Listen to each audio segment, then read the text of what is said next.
Este material tiene el propósito de introducirnos al estudio de la palabra de Dios. Le invitamos a congregarse con nosotros.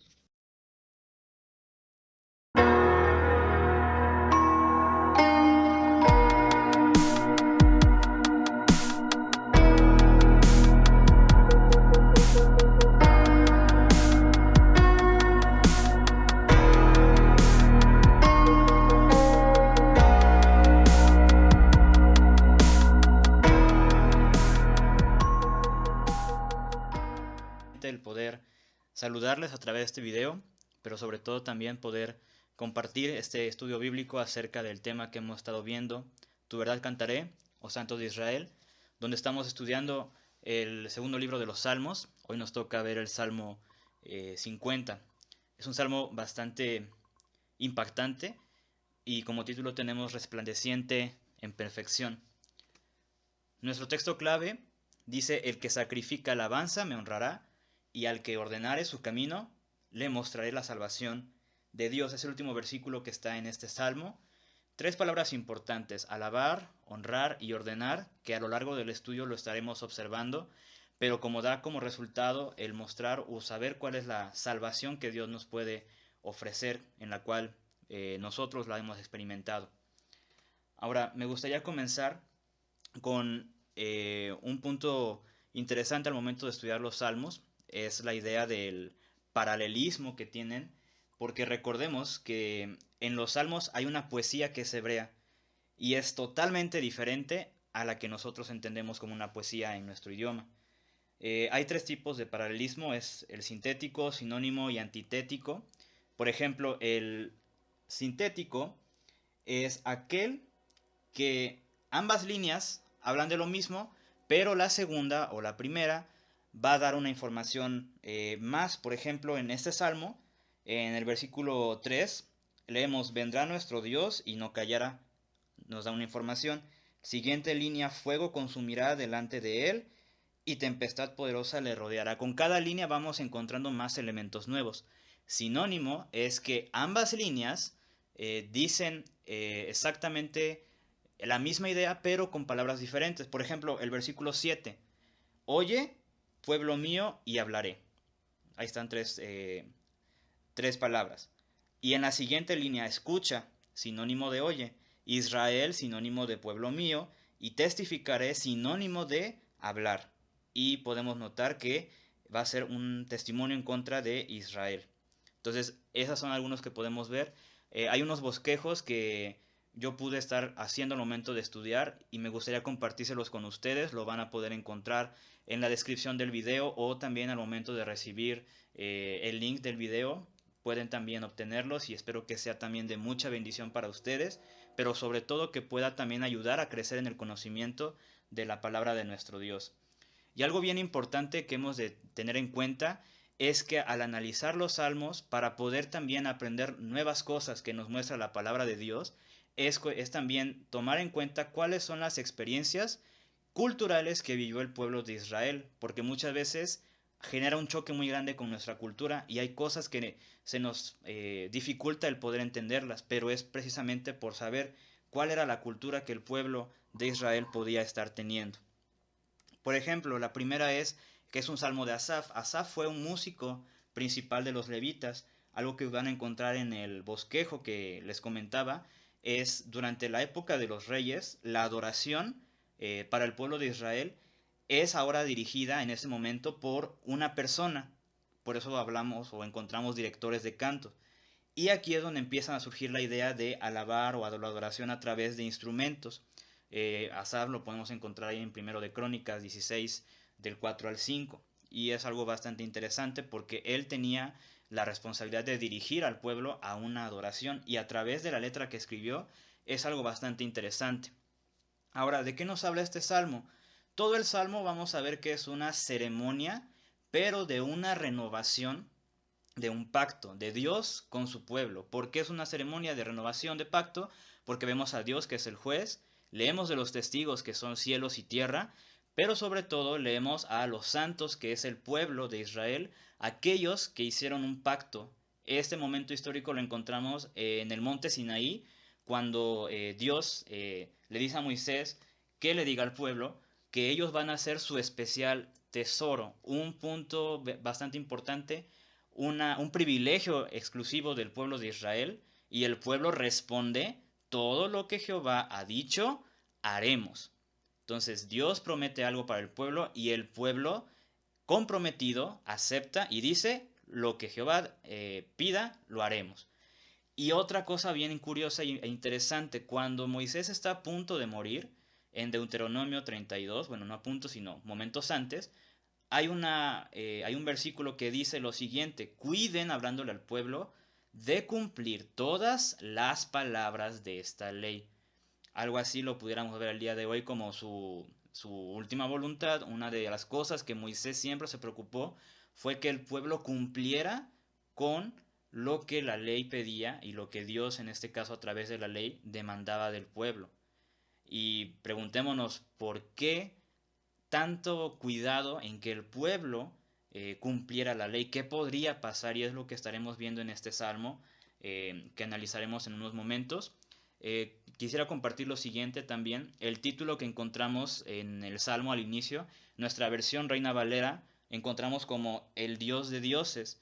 Los manuscritos más antiguos, los originales, podemos leerlos, que están en la Biblia textual, que es la versión más fiel que tenemos de un manuscrito antiguo. eh, Encontramos el título El Elohim, Jehová o Yahvé, y es bastante curioso porque las traducciones posibles es una, Dios de dioses, porque Elohim es un sustantivo plural, pero también Elohim significa el poderoso o Dios todopoderoso, que es otra traducción que encontramos en la Biblia de las Américas, traducción al lenguaje actual o en la versión en inglés de manera estándar. Y me llamó bastante la atención porque aquí el Señor se está presentando como el Dios todopoderoso, pero que le pertenece absolutamente todo. Él es el creador, y así era como lo entendía también el pueblo de Israel. Y es bien interesante cómo inicia Dios presentándose de esta manera a través del Salmo. Ahora, en el Salmo estamos encontrando dos acusaciones que Dios hace al pueblo. Recordemos que es una ceremonia de renovación del pacto, pero al momento de renovar el pacto, todas las tablas deben de estar en orden.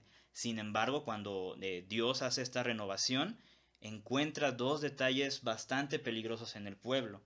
Por ejemplo, aquí podemos ver en una tablita lo que podemos encontrar, cuáles son esos detalles que Dios encuentra en su pueblo.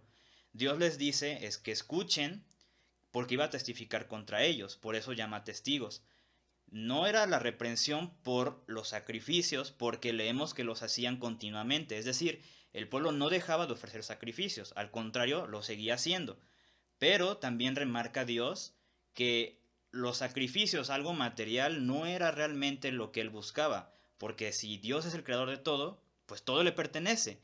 Él no era como los dioses paganos que buscaban un sacrificio para poder comerlo o saciarlo en la creencia pagana que tenían otros pueblos. ¿Para qué le serviría eso a Dios si a todo le pertenece? La situación era el ritualismo que estaba haciendo el pueblo, es decir, sacrificaban sí, ofrendaban sí, alababan sí, pero no era por sinceridad, era por obligación. Era algo que a fuerza tenían que hacer. Habían perdido la esencia principal de qué era lo que Dios buscaba de ellos al momento de ofrendar.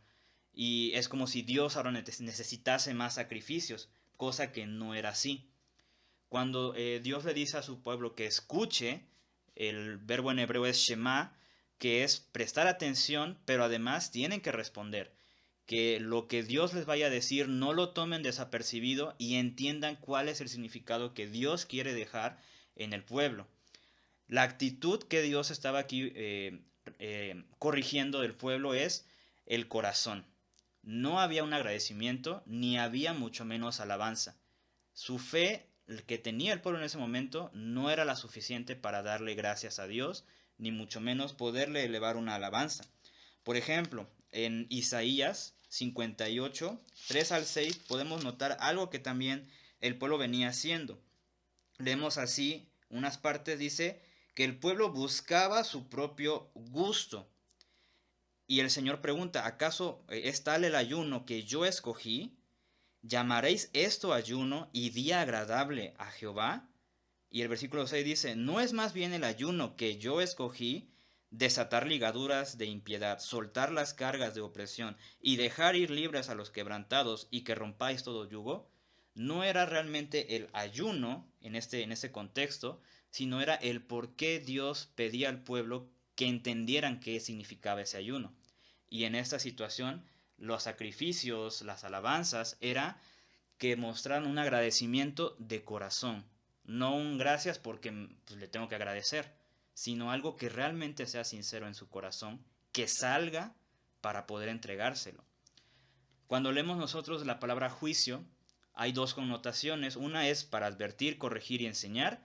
La otra es cuando el Señor da una sentencia final. Pero en este salmo es para una corrección. Dios muestra qué errores hay en el pueblo, pero además dice que si el pueblo continúa con esto, el pacto que tiene con ellos no podrá ser cumplido. No porque Dios no pueda, sino porque el pueblo se está alejando de Dios.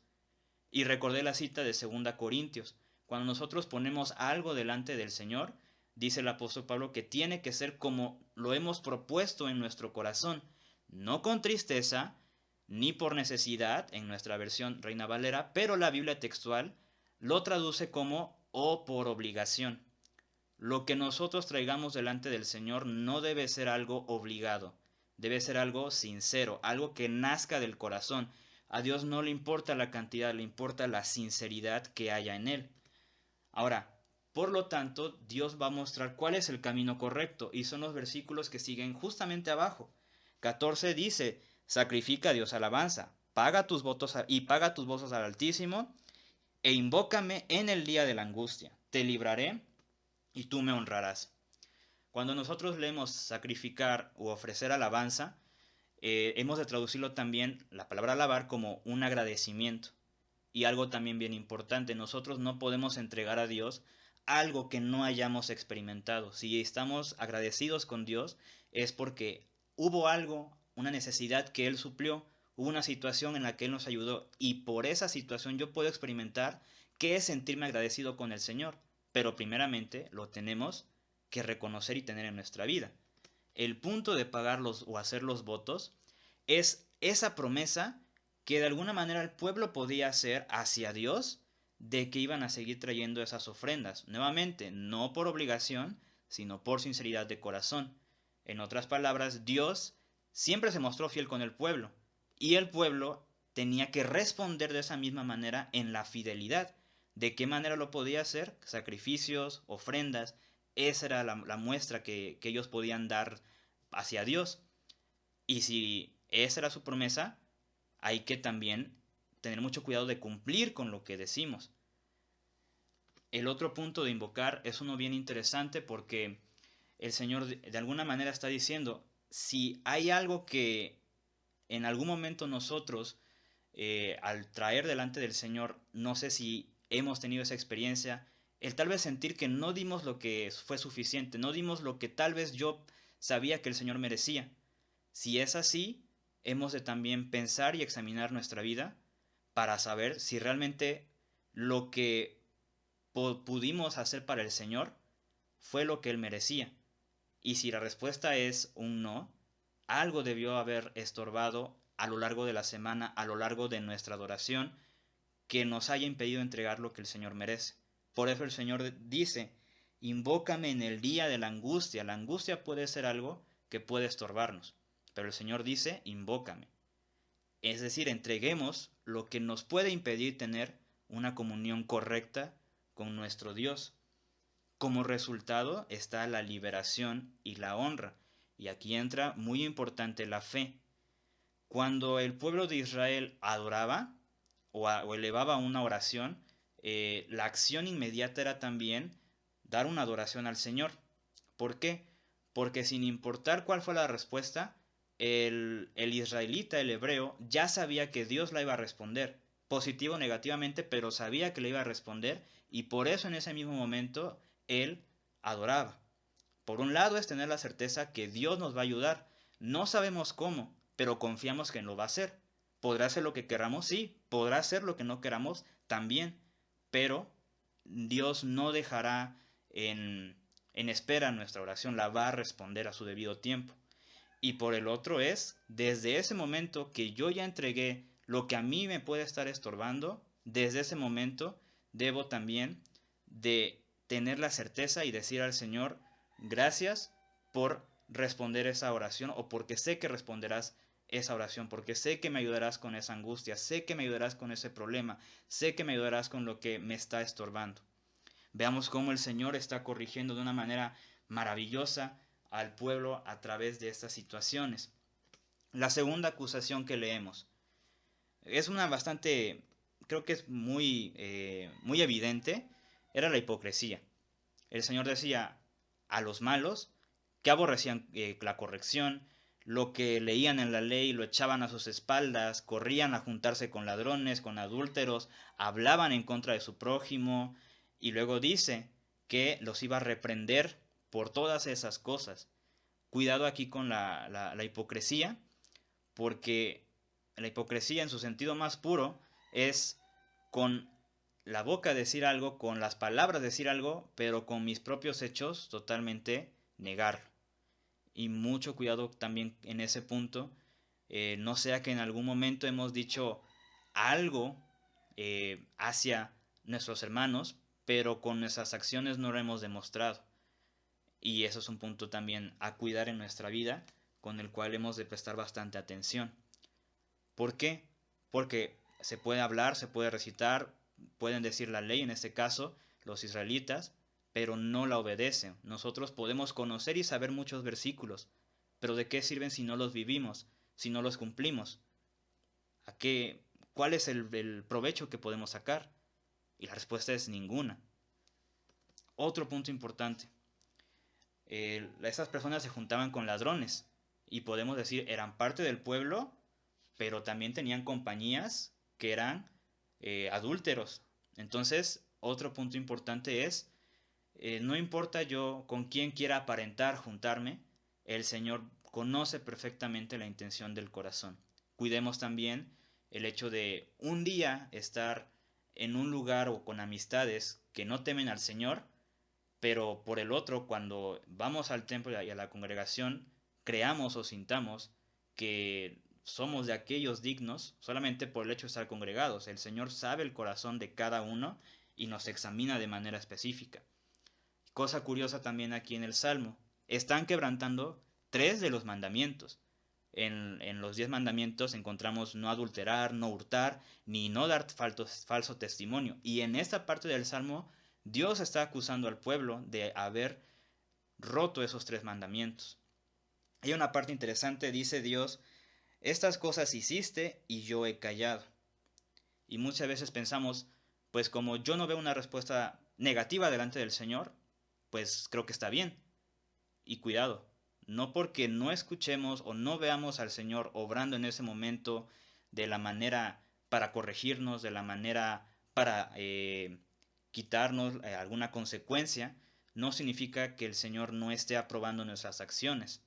Ciertamente sabemos que el robar está mal, pero si yo robo algo y nadie me dice nada, no significa que eso está correcto.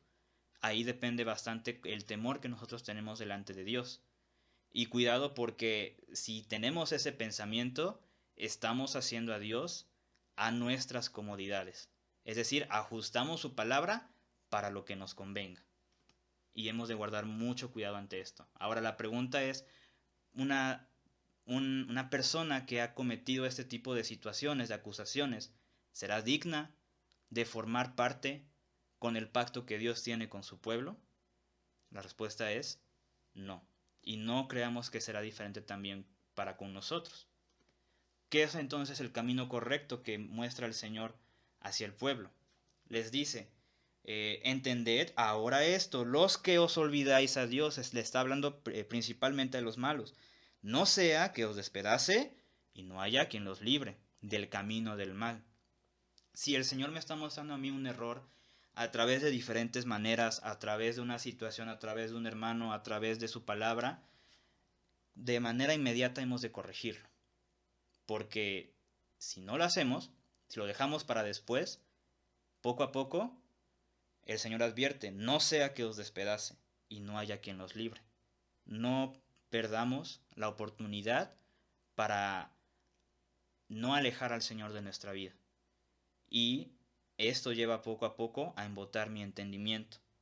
Lo menciona Pablo en 2 Corintios 3:14 de una manera pues bastante fuerte, que dice de la siguiente manera: el entendimiento de ellos se embotó, porque hasta el día de hoy, cuando leen el antiguo pacto, les queda el mismo velo no descubierto, el cual por Cristo es quitado. Entonces hemos de cuidar también esa parte en nuestra vida. Ahora hay una parte que menciona, que es el texto que tenemos principal: el que sacrifica alabanzas me honrará, el que ordenara su camino le mostraré mi salvación. Sacrificar nuevamente se puede traducir como ofrecer alabanza. Ofrecer alabanza es como ofrecer acciones de gracias. Y eso es el corazón que el Señor quiere ver en nosotros. No es lo material, no es la cantidad, es lo que yo, al ver el amor que Dios tuvo para conmigo, me impulsa a dar y hacer. Estoy seguro que muchos de nosotros tenemos mamá, papá, si es así, el Señor les ha prestado vida, sabemos todas las situaciones que ellos han hecho por nosotros. Y hoy que podemos también de alguna manera ayudarlos, estoy seguro que lo hacemos sin pensarlo. Y eso lo hacemos con nuestros padres terrenales. Pero pensemos también en cómo mostramos la reciprocidad delante de Dios, que Él envió a su único Hijo por nosotros para darnos salvación. Ese es el impulso a dar y a hacer mucho más allá de mis fuerzas. El hecho de honrar, hemos de también tomarlo, la palabra honrar se puede traducir también como exaltar, como poner en alto. Y es bastante curioso porque muchas veces leemos que es a Dios al que hemos de honrar, y es correcto, pero también leemos que Dios puede poner en alto o honrar también a personas. Por ejemplo, la cita que tenemos ahí de primero de Crónicas 29-25 es el momento en cuando se está dando la reconstrucción del templo, cuando Salomón está trayendo todo para construir el templo. Y dice: Jehová engrandeció en extremo a Salomón a ojos de todo Israel, y le dio tal gloria en su reino, cual ningún rey la tuvo antes de él en Israel. Ahora, ante todo eso que el Señor le dio a Salomón, ¿acaso el sentimiento de Salomón podría haber sido: gracias, Señor, pero todo lo que me diste me lo quedo para mí? Y vemos que no es así. Salomón también dio de lo que el Señor le había provisto para construir aquel templo. Es decir, en agradecimiento, esta persona que también Dios pone en alto, busca de alguna manera mostrar reciprocidad, pero la muestra por lo que vio que Dios le ha dado. Y es también el camino correcto que hemos de tener al momento de adorar. Hay una reciprocidad. Y la última es ordenar el camino. Es importante examinarnos, no ante hombres, no ante el trabajo, no ante amistades, ante Dios, y observar cómo estamos. Me impacta mucho este versículo porque Pablo dice: examinaos a vosotros mismos si es que estás en Dios. Y muchas veces ahí Pablo responde, ¿no? ¿O acaso es que se encuentran desaprobados o no están aprobados por parte de Dios? Y ese es a veces el temor que podemos tener, el hecho de ir a la palabra, el hecho de escuchar y admitir que en algún momento hay algo mal, pero no cerremos nuestro corazón ante esa exhortación, ante esa corrección. Al contrario, si hay algo que podemos corregir, hagámoslo de inmediato, antes de que sea demasiado tarde y que sigamos alejando todavía más al Señor. Ahora, el día de hoy, que Cristo nos ha dado esa libertad, tenemos un nuevo pacto. Leemos en Mateo, cuando el Señor Jesús, antes de la noche que es entregado, pone aquella mesa delante de sus discípulos y les dice acerca del pan, y les habla también acerca de la copa, y les dice: esto es mi sangre del nuevo pacto. Y en Efesios leemos que fuimos hechos cercanos por la sangre de Cristo. La sangre del nuevo pacto. Es la sangre de Cristo la que nos ha permitido ser parte de ese nuevo pacto. Y hemos nosotros visto e incluso escuchado en la introducción que hay que orar con el entendimiento, que hay que cantar con el entendimiento, pero ¿cuántas veces pensamos que hay que adorar también con entendimiento? Y no pensemos que adorar es solamente el hecho de saber decir las palabras correctas, saber escoger tal vez el canto adecuado, sino que lo que hemos hecho a lo largo de la semana, lo que hemos hecho y hemos traído delante de nuestro Dios coincide con lo que nuestra fe a lo largo de la semana pudo también demostrar. Por ejemplo, Romanos 2:21, 23 y 25, Pablo da una fuerte exhortación aquí. Pablo dice: tú pues que enseñas a otro, ¿no te enseñas a ti mismo? Tú que predicas que no se ha de hurtar, ¿hurtas? 23 dice: tú que te jactas de la ley, con infracción de la ley deshonras a Dios. Prácticamente es el hecho de decir, si sabes que no hay que hacer tal cosa, tal acción, tú también la haces, eres partícipe con ello. Y cuidemos ahí porque al momento de adorar, el Señor examina el corazón. Y nuestro deseo es participar en la mesa del Señor. Pero 1 Corintios 11, 27 a 32 hay una advertencia bien fuerte porque hay un discernimiento que tenemos que tener. Tenemos que llegar con el corazón, es el corazón con el que hay que llegar ante nuestro Dios, el correcto. Ahora, una pregunta muy fuerte para reflexión es: ¿qué tan seguros podemos estar de que aquel momento en que podamos adorar, estaremos participando en la mesa del Señor debidamente?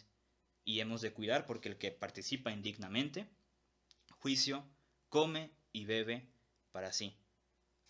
No sabemos de qué manera el Señor podrá mantenerse callado, pero no por eso significa que será algo aprobado. Un verdadero corazón es aquel que refleja las obras rectas.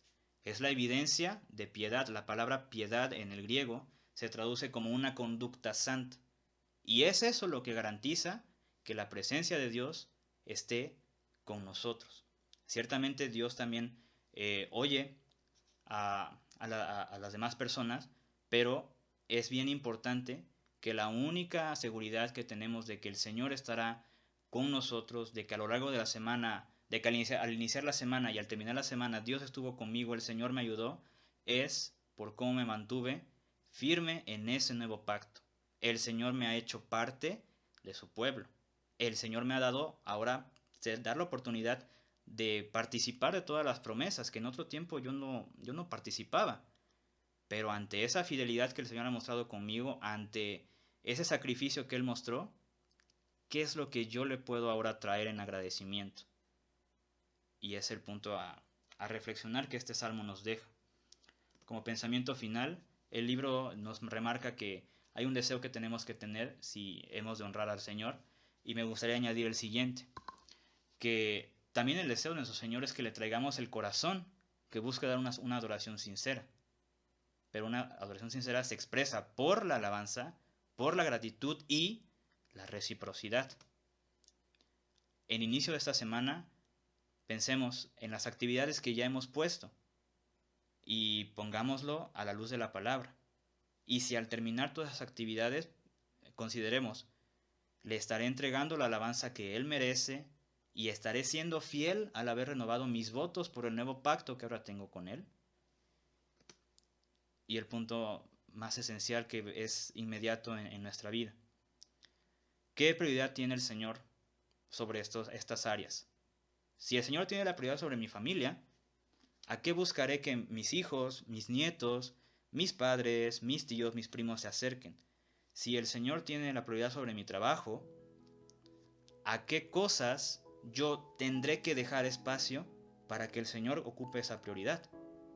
Si el Señor tiene la prioridad sobre mis amistades, ¿de qué manera estoy yo buscando esas relaciones con otras personas? Si el Señor tiene la prioridad sobre mis convicciones, ¿cuál es el estilo de vida que estoy mostrando? Y es un salmo que es bastante fuerte e interesante, pero sobre todo que nos lleve mucho a pensar en cuál es la adoración que estamos entregando delante de nuestro Señor. Les invito, hermanos, a poder hacer oración. Gracias, Señor, por tu palabra, por los momentos que nos has dado, por la claridad que tienes también hacia nosotros, y porque en estos salmos podemos encontrar algo bastante fuerte en nuestra vida, pero también sincero. El deseo tuyo es que te adoremos en sinceridad, en espíritu y en verdad, pero hemos de ver también nuestras convicciones, nuestras áreas en las que nos desenvolvemos. Y Señor, si hay algo en lo cual en nosotros ha de cambiar, muéstranoslo y ayúdanos a tener la fe suficiente para poder adorarte como se debe, porque tú lo mereces todo y la gloria es solamente para ti, pero para poder entregártela como tú lo mereces, nuestra vida debe ser también un testimonio de ello. Ponemos esto en tus manos, lo agradecemos y lo hacemos todo en el nombre del Señor Jesús. Amén. Les invitamos, hermanos, a la siguiente lección, donde el Salmo 51 es uno muy conocido y nos llevará también a pensar bastante en cómo podemos seguir teniendo esa santidad, esa pureza que el Señor merece. Gracias, hermanos, y que pasen un buen día.